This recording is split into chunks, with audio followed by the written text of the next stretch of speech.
தமிழுக்கு நிகர் தமிழே, தமிழனுக்கு நிகர் எவரே. 2 அடியில் நம்மால் எதுவும் செய்ய இயலாது என்று எண்ணும் மனிதனிடத்தில் 2 அடி குரலில் எதையும் நம்மால் செய்ய முடியும் என நம்பிக்கையை ஊக்குவித்தது திருக்குறள்.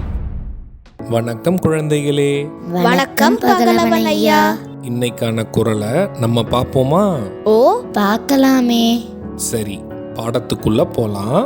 இன்னைக்கான குறள் அதிகாரம் 58 கண்ணோட்டம். குறள் எண் 578. கருமம் சிதையாமல் கண்ணோடு வல்லார்க்கு உரிமை உடைத்திவ் உலகு.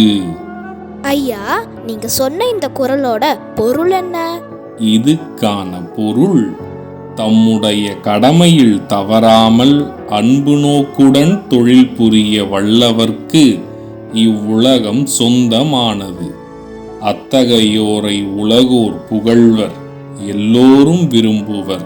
எனவே அவர்க்கு உரிமையானது உலகம் எனப்பட்டது.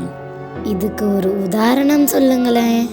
இதுக்கான உதாரணம், தாம் செய்யும் தொழிலில் முழு அன்போடு ஈடுபட்டு கடமை தவறாமல் பணிபுரிவோருக்கு உலகில் அனைத்துமே அவர்களுக்கு சாதகமாக அமையும். அவர்களை என்றும் மற்றவர் போற்றி புகழ்வர். நான் சொன்னது உங்களுக்கு புரிஞ்சுதா தீரன், இலக்கியா? நல்லா புரிஞ்சுது ஐயா. இனி இந்த குறள் எங்களுக்கு மறக்கவே மறக்காது. சரி பசங்களா, நாளைக்கும் இதே மாதிரி சுவாரஸ்யமான குறளை பார்ப்போம்.